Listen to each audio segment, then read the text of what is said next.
जो भी जीव यहाँ पे सत्संग पंडाल में मंडप में चल के आए हैं, आपने कीमती समय में से समय निकाल के उसे और बेशकीमती बनाने के लिए सर्वधर्म संगम इस सभा में आप पधारे हैं। तो आप सबका सत्संग में पधारने का तहे दिल से बहुत बहुत स्वागत करते हैं। जी आया नो खुशामदीद कहते हैं, मोस्ट वेलकम। और ये सर्वधर्म सत्संग इसलिए है, हम सभी धर्मों को इसलिए मानते हैं क्योंकि हमने सभी धर्मों को पढ़ा है।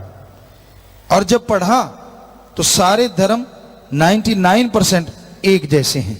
हो सकता है एक दो बातें आपस में समझ का फर्क हो, वरना कहीं भी कोई गलत शिक्षा किसी भी धर्म में किसी को नहीं दी गई। सभी धर्मों में आपसी प्यार मोहब्बत ओम है। इंसान को भगवान से जोड़ना है, तोड़ना नहीं। आपको यह भी बता दें, धर्म शब्द तो सबसे जुड़ता है। हिंदू धर्म, सिख धर्म, इस्लाम धर्म, ईसाई धर्म, यानी धर्म शब्द का मतलब क्या है? धर्म शब्द का मतलब है धारण कर लो, ग्रहण कर लो, अपना लो। यानी जोड़ना तोड़ना नहीं, इंसान को तोड़ना नहीं होता। हमने हर धर्म को पढ़ा। घर में थे तो उनको पढ़ा करते थे। गुरु जी जिनकी आप तस्वीर देख रहे हैं, शास्त्राम जी महाराज, इन्होंने हमें कहा कि आप खुले दिमाग से सारे धर्मों को पढ़ो। तो हमने हमारे धर्म, हिंदू धर्म के पवित्र वेद शास्त्र, गीता, रामायण, महाभारत, पांचवा वेद कहते हैं, इनको पढ़ा। इस्लाम धर्म की पवित्र कुरान शरीफ, कुरान मजीद को पढ़ा। सिख धर्म की पवित्र गुरबानी को पढ़ा। ईसाई धर्म की पवित्र बाइबल को पढ़ा। शेख फरीद, नामदेव, धन्ना भक्त, रविदास, सभी दादू जी और बहुत सारे जो बौद्धिस्ट, जैनिस्ट, जो धर्मों की पवित्र ग्रंथ आते गए, हम पढ़ते रहे, अब भी पढ़ रहे हैं। क्योंकि धर्म अथाह ज्ञान है, अपने अपने विचार हैं संतों के, पीर पैगंबरों के, गुरुओं के, महापुरुषों के। लेकिन जब हमने निचोड़ के देखा, यानी सारे धर्मों का सार, तो यही बना, हम सब एक हैं, हमारा मालिक एक है और हमारा मकसद इस धरती पे अच्छे नेक भले कर्म करना, ताकि आने वाला टाइम अच्छा नेक भला बनता चला जाए और अल्लाह राम की कृपा दृष्टि को हासिल करना।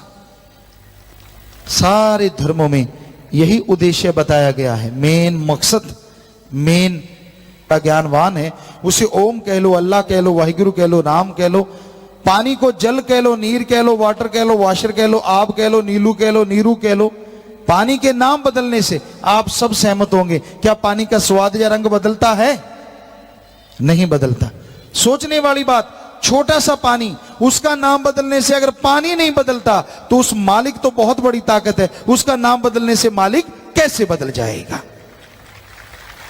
हर धर्म में लिखा है, किसी धर्म में नहीं लिखा वो दो हैं। हर धर्म में लिखा वो एक था, एक है और एक ही रहेगा। किसी धर्म में बता दीजिए लिखा हो वो दो हैं? ये तो आदमी ने बना दिए यहां आके, मेरा कोई और, तेरा कोई और, उसका कोई और। खाना पीना अलग, पहनना अलग, रहन सहन अलग। ये कबीलों में बंट गए थे लोग, इसलिए संभव है। लेकिन मालिक ने तो सबको एक जैसा बनाया। मालिक ने तो ऐसा नहीं किया कि एक के ताज लगा के पैदा कर दिया और दूसरे के पूंछ लगा दियो, एक के नाड़ियों में घी दूध भर दिया और दूसरे के खून और तीसरे के पानी भर दिया हो। भगवान ने तो ऐसा नहीं किया, अल्लाह राम ने। उसने तो हम सबको एक जैसा बनाया। एक आपको उदाहरण देना चाहिए, सारे धर्मों के छोटे छोटे बच्चे एक जैसे शक्ल वाले हों, जन्म लेते ही एक जगह लिटा दो और आप में से कोई भी बुद्धिजीवी जो सबसे ज्यादा दिमाग रखता हो, क्या उन जन्म लेते बच्चों को एक जगह लिटाए, एक जैसा रंग, क्या आप बता सकते हैं कौन सा बच्चा किस धर्म का है? कोई धर्म को लेके पैदा नहीं होता, पैदा लेके होता है इंसानियत, आदमियत। और जब यहां धरती पे आता है, जैसे मां बाप जैसी शिक्षा लेता है, उसी धर्म का रंग रूप बनता चला जाता है। यही धर्मों में लिखा हुआ है, यही सच्चाई है। समाज की गंदगी दूर हो, अंदर से बाहर से बुराइयां हट जाएं, तो धन्य है वो मां बाप जिनके बच्चे इसमें साथ देते हैं, इंसानियत का कार्य करते हैं। क्योंकि इंसानियत, मानवता, आदमियत किसे कहते हैं?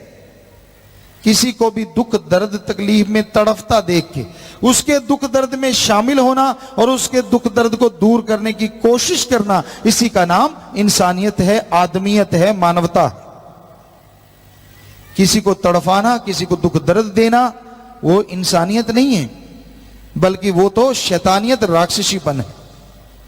तो भाई आपको यही बताना चाह रहे हैं कि हम सब एक, मालिक एक है। हमारे आम तौर पे लोगों के विचार होते हैं कि जैसा ओम हरि अल्लाह राम ने लिखा है इंसान को वैसा ही मिलेगा, कि जो लिख दिया गया वो मिलेगा। वाकई सच है, जो लिख दिया गया वो तो मिलेगा। लोगों को पता नहीं होता भगवान अल्लाह राम ने इंसान के लिए यह भी लिखा है कि इंसान को खुद मुख्तियारी दी जाती है, आजादी दी जाती है कि वो नए कर्म करे, और उन नए कर्मों में सर्वश्रेष्ठ कर्म ओम हरि अल्लाह राम का अगर ये नाम जपेगा, कर्म जोगी और ज्ञान जोगी बनेगा, तो ये अपनी तकदीरें खुद बदल सकता है। इस बात को लोग भूल जाते हैं। दिया तो मालिक नहीं है ये तोहफा, पर दिया सिर्फ और सिर्फ इंसान को है। किसी पशु, किसी पक्षी, किसी और रेंगने वाले कीड़े मकोड़े या किसी पेड़ पौधों को नहीं दिया, सिर्फ मनुष्य को। किसी देव फरिश्ते को नहीं दिया, सिर्फ मनुष्य को। मनुष्य को यह अधिकार है, हर धर्म में लिखा है कि वो कर्म जोगी और ज्ञान जोगी बने। हक हलाल, दशानौआदि किर्त कमाई, कड़ा परिश्रम, हार्ड वर्क, हर धर्म में यही है। ये करे और मालिक को याद करे तो वो अपनी तकदीरें बदल सकता है। इसलिए हाथ पे हाथ धर के मत बैठो, जो लिखा है वो तो मिल ही जाना है। नहीं, हमारा फर्ज मेहनत करना है, और सत्संग में आके इसका पता चलता है। सत्य यानी ओम हरि अल्लाह राम, सच। सत्य का मतलब सच। आज अगर हम कह सकते हैं वर्तमान में रहते हुए कि सच था, सच है, सच ही रहेगा, वो एक ही ताकत है, ओम हरि अल्लाह राम, गॉड, खुदा, ईश्वर। अरबों नाम है उसके, पर वो एक ऐसा है जिसमें लेश मात्र परिवर्तन नहीं आता। बाकी हर चीज दुनिया की परिवर्तनशील है, हर चीज को बदलना ही होगा, सिर्फ मालिक ही नहीं बदलते। तो वो ऐसा सच और संग, उसके बारे में रीत क्या और कुरीत क्या, सही रास्ता क्या और लोगों ने क्या बना दिया, उसके बारे में चर्चा हो।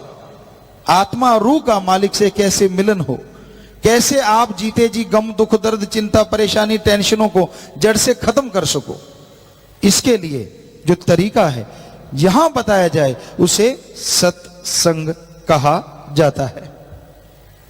तो भाई सत्संग में आप चल के आए हैं। हमारे धर्मों में जिक्र आता है घोर कलयुग, शैतान युग, कलयुग, महाकलयुग जब होगा तो कौन आएंगे सत्संग में? जिन पे कृपा राम की वो चल सत्संग में आए। कि जिन पे उस राम, ओम, अल्लाह, गॉड, खुदा, रब की कृपा होगी, खुद मुख्तियारी का फायदा उठाते हुए लोग आके सजेंगे, बैठेंगे, वो अधिकारी बनेंगे अपने उन कर्मों के जो खुद मुख्तियारी से या अपनी आजादी से नए कर्म बनाए जा सकते हैं। तो भाई आप लोग सत्संग में पधारे हैं, पधार रहे हैं, बहुत बड़ी बात है। क्योंकि मेले मुजरे में इंसान चला जाता, पास से पैसे भी देता और कोई न्योता भी नहीं देता, फिर भी जाता है। पर सत्संग एक ऐसी जगह होती है, यहां आना मुश्किल, आ गया तो फिर बैठना मुश्किल। लेकिन जो भी चल के आते हैं, यकीन कीजिए वो ज्ञान सुन के अपने अपने धर्म में रहते हुए अति भाग्यशाली एक दिन जरूर बन जाया करते हैं। तो इंसान अगर सुने, माने और अमल करे सत्संग सुन के, तो आत्मा का बीमा हो जाता है। जैसे जीवन बीमा या तरह तरह के होते हैं, पर आत्मा का बीमा ओम हरि अल्लाह राम के नाम से ही संभव है। जीते जी आत्मा गम, दुख, दर्द, चिंताओं से मुक्त हो, मरणोपरांत आवागमन से मोक्ष मुक्ति मिले, इसी का नाम सच्ची मुक्ति है, इसी का नाम सच्चा मोक्ष है। तो ये सिर्फ और सिर्फ राम नाम से संभव है। ओम हरि अल्लाह मालिक की भक्ति इबादत से संभव है, और कोई तरीका नहीं है। तो भाई अगर सच्चा मोक्ष चाहते हैं, सच्ची मुक्ति चाहते हैं, तो आप प्रभु के नाम का सुमरन किया करें। सुमरन ही एकमात्र उपाय है, सुमरन ही एकमात्र दवा है जिससे जन्म जन्मों के पाप धुल जाया करते हैं और आत्मा इस काबिल बन जाती है कि परमपिता परमात्मा के नजारे मिलने शुरू हो जाते हैं। सत्संग में चलकर जो जीव आए, मानस जन्म का वो लाभ उठाए, 5 चोरों से वो बच जाए, सुनकर बचन ले अमल खमा। 5 चोर या रोग हर इंसान को लगे हुए हैं। काम वासना, क्रोध, लोभ, मोह, अहंकार, और इनके हेड सरदार कहें जो मर्जी, जो मुखिया हैं, मन और माया, ये 7 ऐसे हैं, इनके चक्रव्यूह में हर इंसान फंसा हुआ है। कोई ही बच पाता है अच्छे संस्कारों वाला, या जिसपे प्रभु की कृपा हो, अल्लाह मालिक राम की कृपा हुई, वो सुमरन करता हो, भक्ति इबादत करता हो, उसके अंदर विल पावर, आत्मविश्वास आता है और वो आत्म बल के द्वारा अपनी इन बुराइयों पे जीत हासिल कर सकता है। आत्म बल के बिना इन बुराइयों पे जीत हासिल करना असंभव है। काम वासना, हमारे वेद शास्त्रों में, इस्लाम धर्म में, सिख धर्म में लिखा हुआ आता है कि ऐसा टाइम आएगा जब रिश्ते नाते खत्म हो जाएंगे। रिश्ता नाता रह जाएगा तो सिर्फ और सिर्फ स्त्री और पुरुष का। समझ लेना वो अति भयानक कलयुग है, सबसे बुरा दौर समय का। रिश्ते नातों पे जब गाज गिरेगी, काम वासना में अंधे हो जाएंगे लोग। और आप सुनिए, ऐसा हो रहा है। बाहर के मुल्कों में तो ऐसे कानून बनाए जा रहे हैं कि बेटा अपनी मां से शादी कर सके। शायद इजराइल या नाइजीरिया, हमारे पास वहां के सत्संगियों ने बताया कि गुरुजी हमारे इधर ऐसा हो रहा है, कानून बनने जा रहा है कि बेटा अपनी मां से शादी करवा सकता है। तो हमारे धर्मों में जो निशानियां दी थी बिल्कुल यही थी कि ऐसा घोर कलयुग आएगा जब मां बेटे को सेज हंडाएगी। ये रिश्ते नाते टूट रहे हैं तो काम वासना की वजह से। काम वासना की आंधी जिस दिलो दिमाग पे छा जाए उसे कुछ भी अच्छा नहीं लगता। और फिर ये भी है गुस्सा, जब इंसान को क्रोध आता है। कई बार ये नहीं पता चलता सामने मां है, बहन है, बेटी है, बेटा है, पति पत्नी, कोई भी रिश्ता नाता कोई मायने नहीं रखता, क्योंकि धर्मों में लिखा है कि क्रोध चंडाल का दूसरा नाम है। जब क्रोध आ जाए आदमी अपने बस में नहीं रहता, पता नहीं क्या कर डाले, और फिर पछताता है बाद में कि मैंने मां को, बाप को, बेटी को, फलां को ऐसे क्यों बोला, नहीं बोलना चाहिए था। पर जब क्रोध आया तो वो छा गया जी, किसी को कुछ पता नहीं चलने देता। मोह ममता, आपने महाभारत में सुना होगा, धृतराष्ट्र आंखों से तो अंधा था, वो मोह में भी अंधा था। दुर्योधन को उसने जहर बना दिया था पूरा। तो वो कैरेक्टर इसलिए मशहूर हुआ क्योंकि उसने मोह ममता बहुत ज्यादा थी, और ये नहीं देखा कि मेरा लड़का काबिल है कि नहीं है, और उसको शय देता चला गया, और जिसका परिणाम कुल का, वंश का नाश करवा लिया। तो पहले तो धृतराष्ट्र मशहूर हुआ, लेकिन आज धृतराष्ट्र मशहूर क्यों नहीं हो रहा, बुरा ना मानना। पहले वो एक था इसलिए मशहूर हुआ। आज देखने वाली बात है धृतराष्ट्र कौन नहीं है। उसे देखो, अपनी कुर्सी, अपनी चारपाई, अपना फलां फलां फलां फलां फलां, चक्कर तो ये पड़ा हुआ है। तो भाई मोह ममता एक हद तक तो कर्तव्य है, अपने बच्चों को अच्छी शिक्षा दिलाना, उनको अच्छे बनाना, उनकी संभाल करना, यह कर्तव्य है, ये मोह ममता नहीं है। पर वो चोरी करें तो आप बोलो कि मेरा खून ऐसा कर ही नहीं सकता, किसी के थप्पड़ मारें तो बोलो कि मेरा बेटा तो ऐसा कर ही नहीं सकता। ये अंधा मोह है जो उस बच्चे को एक दिन इंसान नहीं शैतान बना डालेगा। इसलिए मोह ममता की अति बड़ी ही भयानक है, चाहे वो किसी से भी क्यों ना हो। फिर है लोभ। लोभ है सर्व पाप का बाप। यहां लोभ लालच आ जाते हैं, वहां सारे पाप अपने आप जुड़ जाते हैं। इस लोभ लालच की वजह से रिश्ते नाते सब बर्बाद हो जाते हैं। दो भाई एक मां की गर्भ से पैदा होते हैं, एक बाप के बेटे। छोटे होते कहते हैं कि मैं तेरे लिए जान दे दूंगा, मैं तेरे लिए कुर्बान हो जाऊंगा। बड़े होते हैं, बड़े होते हैं, बड़े होते हैं, और एकदम से जो एक दूसरे के लिए जान देने को कुर्बान होते हैं, वो एक दूसरे की जान के प्यासे हो जाते हैं। क्यों? लोभ लालच, जमीन जायदाद का, नौकरी का, पैसे का, खेती का, यानी मेन माया।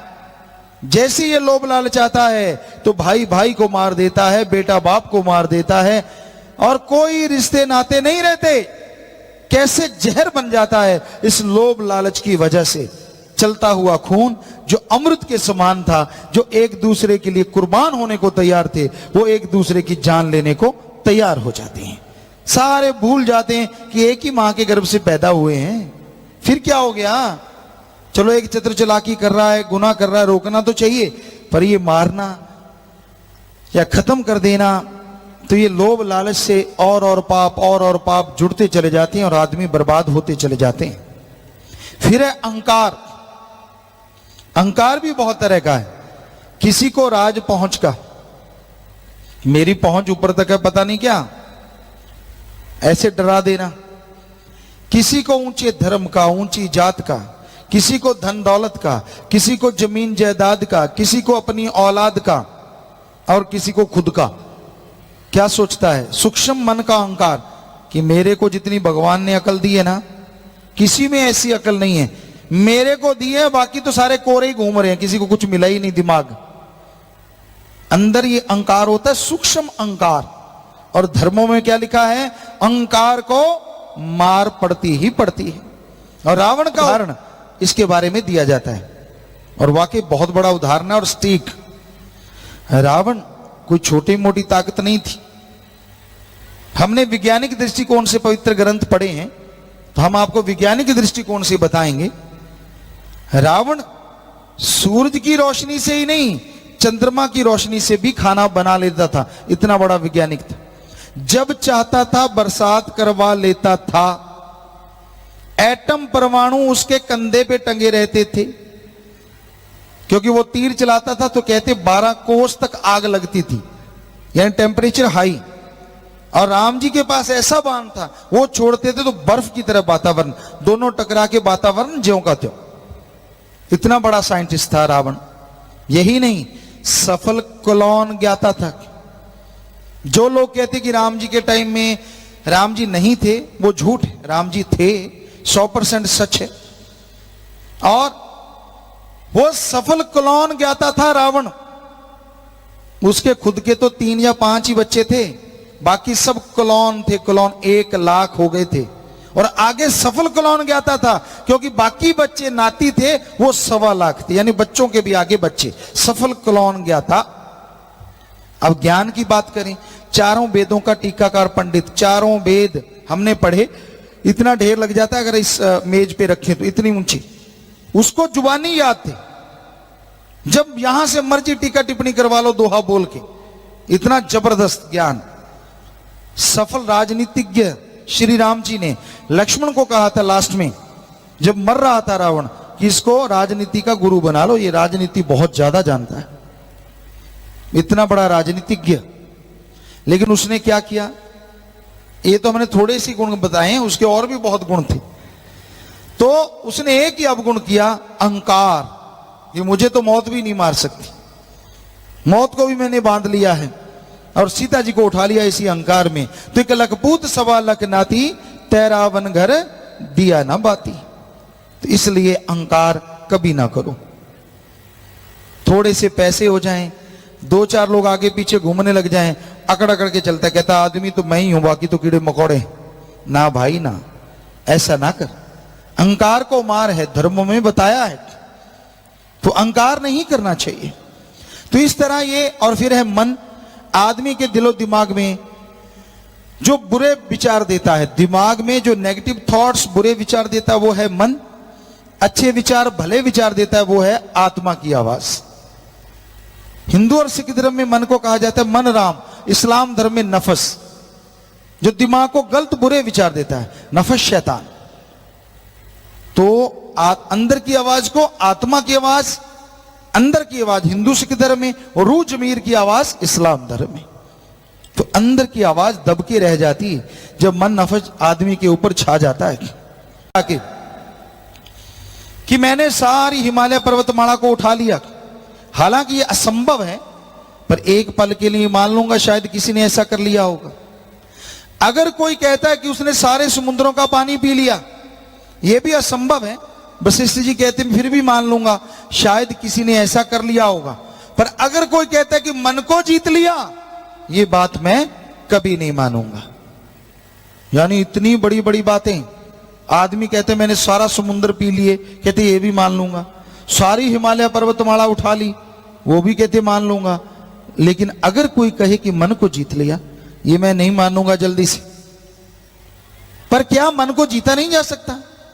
जीता जा सकता है। आगे लिखा है, मन मूसा पिंगल भया पी पारा हरि नाम। मन रूपी चूहा पिंगला हो जाता है, लकवा हो जाता है उसको कब? जब अंदर हमारे हरि रस, अमृत, आबो हयात, जो ओम हरि अल्लाह राम ने भर रखा है, अगर उसको भक्ति इबादत करके चख लो तो आपका मन नफस शैतान हमेशा के लिए खत्म हो जाता है, बुरा सोचना बंद हो जाता है। पर वो हरि रस, वो अमृत, वो आबो हयात हासिल करने के लिए भक्ति करना जरूरी है। एकाग्रता, कंसंट्रेट बनाना और फिर भक्ति इबादत करना, उसी से ही आप उस मालिक को देख सकते हैं। इबादत से पकड़ मन काबू में आता है। तो आगे आया जी, घोर कलयुग है ऐसा आया, बुरे कामों में मन ने फंसाया, पकड़न लिए जाल माया। माया का, माया के दो रूप है, एक जो लुभाता है, एक धन दौलत जमीन जायदाद। ये दो तरह के माया के रूप जिसमें सारी दुनिया फंसी हुई है। सिर्फ ओम हरि अल्लाह राम, वो सुप्रीम पावर ही एक ऐसा, या उसका कोई भक्त जो इससे बचा हो, वरना माया के जाल से, चंगुल से बचना बड़ा ही मुश्किल है। तो भाई माया का जाल, आज जिसे देख लो माया के लिए तो दौड़ रहा है, सुबह निकलता है शाम तक माया माया माया माया। हर समय हम ये नहीं कहते कि माया कमाओ ना, कमाओ, पर संतुष्टि आनी चाहिए, संतोष धन होना चाहिए। संतोष धन संतुष्टि किसे कहते हैं? कि आपके पास जो है उससे सुख लो, और जो आपके पास नहीं है उसके लिए कड़ा परिश्रम, हक हलाल और हार्ड वर्क करो, टेंशन चिंता मत करो। इसी का नाम संतुष्टि है, इसी का नाम संतोष है। इसकी आज कमी है। सब कुछ पास में, उसका सुख नहीं लेना। पड़ोसी के पास में ज्यादा क्यों है? इसका दुख ज्यादा है। लोग अपने दुखों से कम दुखी हैं, पड़ोसी के सुख से ज्यादा दुखी हैं। जो खुद के पास है उसका मजा नहीं लेते, पड़ोसी का है उस दूसरे की थाली में लड्डू बड़ा नजर आता है। यह कहावत और यह सच। खुद के पास कार भी हो और पड़ोसी का बाइक अच्छा निकल गया पास से, कहते यार ये बाइक लेके कैसे निकल गया पास से, पंक्चर हो जाना चाहिए ये तो मतलब लोग इस तरह से जलते रहते हैं, उस जलन से दुखी रहते हैं, परेशान रहते हैं, गमगीन रहते हैं। तो ये जलन जब तक खत्म नहीं होगी तब तक मालिक की खुशियां हासिल नहीं होंगी। ये हमने देखा है, हर किसी में ये भरा हुआ है, ईर्ष्या, नफरत। आपको एक शेर सुनाते हैं, लकड़ी जल कोयला भई और कोयला जल भयो राख। लकड़ी जल कोयला भई और कोयला जल भयो राख। ईर्ष्या नफरत में इंसान ऐसा जलो, कोयला भयो न राख। लकड़ी जलती है तो कोयला बन जाता है, और कोयला जलता है तो राख, हवाई राख उड़ जाती। लेकिन ईर्ष्या नफरत में इंसान ऐसा जलता है, ना तो वो कोयला बनता है ना राख बनता है। सारी जिंदगी गिल्ली लकड़ी के मानिंद सुलगता रहता है, दुखी होता रहता है। हमने देखा जिनके अंदर ईर्ष्या नफरत की बीमारी होती, बेवजह दुखी होते हैं, परेशान होते हैं, तड़फते रहते। हर किसी ने अपने अपने कर्मों का खाना है। किसी से ईर्ष्या नफरत करोगे तो आप उसका कुछ बिगाड़ नहीं सकते, बल्कि अपना ही बिगाड़ोगे। आप दूसरों में जो देखते हो वो आप में आता है। अगर आप दूसरों में अवगुण देखते हो तो आप में आ जाएंगे। इसलिए दूसरों के गुण देखो ताकि आपके अंदर आए। जो खुद में देखता है वो चला जाता है, तो खुद में गुण ना देखो, खुद में जो अवगुण है वो देखो ताकि आपके अवगुण चले जाएं और आप गुणवान बन जाएं। तो भाई, इंसान अगर ऐसा सोच ले, ऐसा मान ले, तो उसे किसी भी तरह की कोई कमी नहीं रहती। परम पिता परमात्मा यहां तक निगाह देखती है, वो रहता है, और यहां निगाह नहीं जाती, वहां भी वो हमेशा होता है। इंसान की आंखें वो नहीं देख पाती जो मालिक ने सब कुछ बनाया है। मालिक को देखना तो दूर की बात है, मालिक इस सृष्टि में सूक्ष्म जीव हैं, कारण जीव हैं। जल्दी से आदमी खुली आंखों से उन्हें भी नहीं देख पाता। अस्थूल काय, जिसमें मनुष्य, पशु, पक्षी ये शरीर आते हैं, इनको इंसान देखता रहता है और इसी को सारी दुनिया माने बैठा है। या फिर लोगों के दिलो दिमाग में त्रिलोकी के बारे में होता है। आसमान है, धरती है और पाताल है, ये तीन लोक हैं, ये त्रिलोकी है। ये गलत है, ये सही नहीं है। त्रिलोकी इसको नहीं कहा जाता। त्रिलोकी यहां स्थूल काय जो शरीर दिखते हों, सूक्ष्म काय जो शरीर नहीं दिखते, कारण काय जो देवी देवताओं के शरीर होते हैं। बड़े हो सकते हैं, बिल्कुल छोटे हो सकते हैं, नहीं दिखते, वो चाहे दिख सकते हैं और उनकी परछाई नहीं होती। तो ये तीन तरह के शरीर यहां रहते हैं, उन्हें त्रिलोकी कहा जाता है। तो ऐसी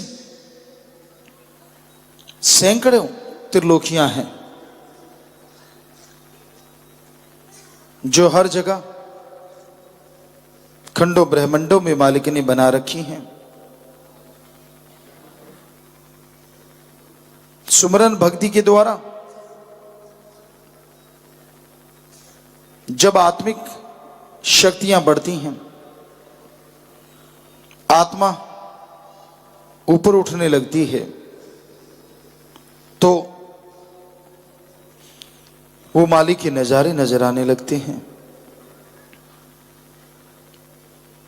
वो मालिक की दया में रहमत बरसने लगती है और इंसान आगे बढ़ता जाता है।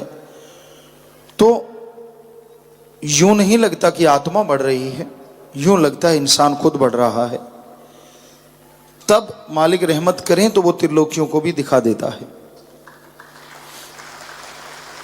कहां हैं वो जीवात्माएं, कैसे हैं वो शरीर, और खंडों ब्रह्मांडों में जो जीवन है वो कैसा है, वो सारा महसूस हो जाता है।